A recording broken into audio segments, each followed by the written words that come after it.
Hey everyone, it's Steve. Before getting into this final section, I wanted to thank you for taking the time to listen to an hour of me talking about training. I hope you've gotten something good out of it and that you've become a better coach or athlete or a faster runner in the process. This final section is a Q&A, and we go through some training specifics, my views on tapering and how to individualize that, and also my recommended reads. I hope you enjoy it. Before getting into that, though, I wanted to let you guys in on what I've been working on over the past couple months. It's a course called Mastering the Art of Coaching, and I've noticed a problem in coaches' education is we tend to spend our time on the training details, which you guys just have listened to a lecture on, but we neglect the entire art of coaching. The process of coaching, how to get it done, communicating, sorting through information, telling what we should use and what are good sources and what are bad.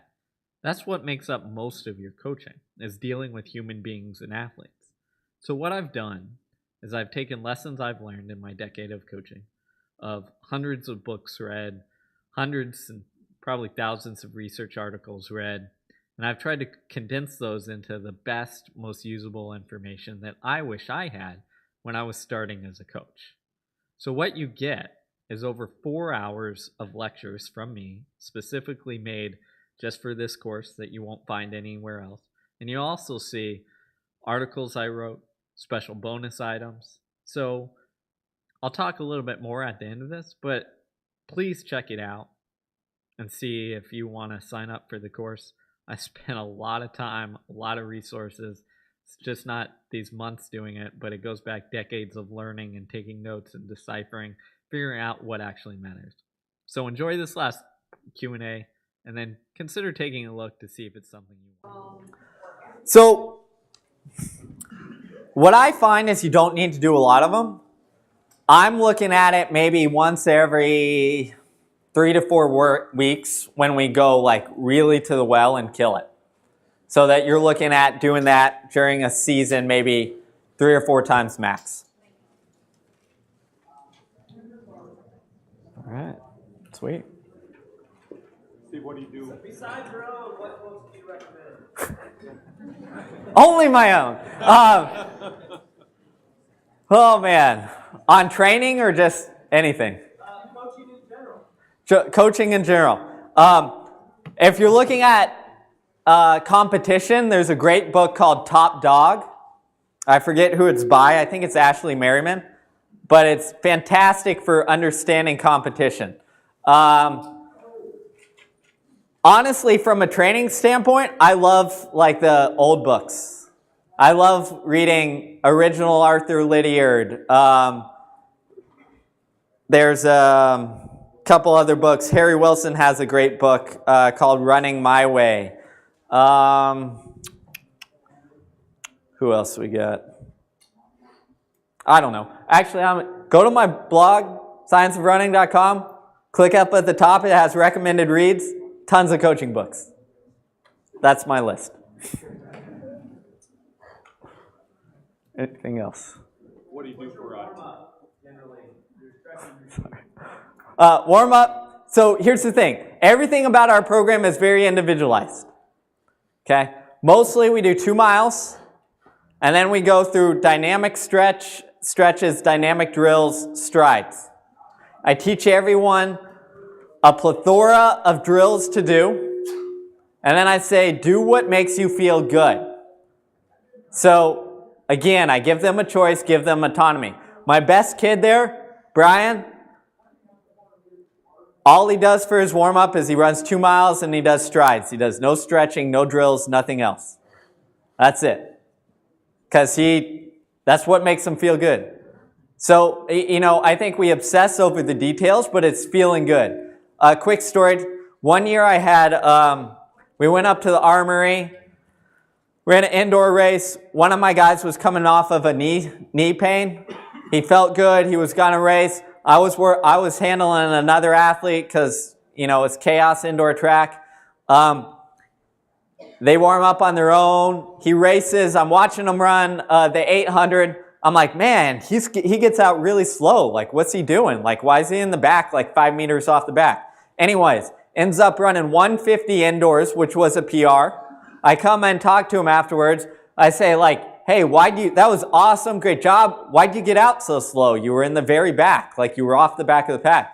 He was like, well, coach, I really wanted to race, but I went to go run and my knee was kind of bothering me, so I couldn't jog around. So instead, all I did was I jump roped for like 5 minutes. And then I ran the race. And I'm sitting there like, well, that was dumb, but But here's the deal. He ran a PR and he ran 150. Now what that told me was like, all right, I get it. Warm-ups matter. I know they do. But this guy ran 150, a PR, off a jumping rope. So whatever it takes to get them to feel good is what I'd say. What do you do to taper an athlete for elite performance? So we asked about tapering. Again, very individual. So I'm going to give you my kind of cheat sheet here. For tapering, if you have a distance kid, what I'd call a slow twitch, that kind of mileage guy who grinds things out, when you taper and you take away their mileage, most of the time they feel really flat. The reason for that is they are used to training at such a high volume that you take it away. You go from, I'll give you my example from myself. When I was in high school, if I went from 100 miles a week and I ran 60 miles a week, 60 is still a lot. But to me, it felt like I was doing nothing. So I'd feel really bad. Because what happens is your body overreacts because it goes, oh man, like 60, we're in rest mode, so we're going to shut down. So if you have a high mileage like grinder type, you just do a moderate reduction. So for example, one of my marathon runners who runs like 120, 130 miles a week, the week of the marathon, she'll still do 90 to 100 miles. Because that's what feels good. If you have more of a speed type guys, they respond really well to dropping volume. So we will drop volume a bunch and we'll increase the intensity and they feel good. So it's about knowing your athlete. Well, I hope you enjoyed that Q&A and you found some of the answers useful. So as promised, I want to take you guys through a little bit of the coaching course so that you understand what it is before you, lay down a decent chunk of money to see how it is. So let's dive in and see what I put in there for you guys to learn about. So on the webpage, what you'll see is this. This is the front header before you sign up for the course. And these topics right here are some of the topics that I go through in the entire course. The process of coaching, developing a philosophy, making coaching simple, how to make better decisions, developing BS detector. You guys can read it all. But the point is, I try and go through the art side of it. It's not so much the X's and O's. Those are the easy things to get. Those are the things you can get from my book or any number of resources on the internet, and that's called writing training plans. What this course is about coaching. So figuring out what information to use, how to apply it successfully to your training, how to deal with athletes, how to communicate with them, how to make them better and prime them so that they're ready to go on the starting line. It's all the almost like soft side of coaching, but that's what makes up 90% of what we do. People think it's the training side, but those details, they're the last 10%. So what we focused on is the first 90%, the neglected part. And what I did was gone through and give you over 4 hours of lectures. And it's a combination of both slides and in person, me kind of discussing in person as a lecturer would. And that also includes other things like my rules of coaching, which is a written out section. So you guys get kind of an overview. And this is exactly how the course looks. If you click on these things, you'll see it pops up. You'll get a video that shows up. This is an in-person one. You can see it there. All recorded, professional things, just so that you have it, right? And what we have is a couple sections: what it means to be a coach, understanding ourselves, collecting information and developing BS filter, the art of learning, the roller coaster of coaching, so how to deal with specific issues, and then becoming a better coach.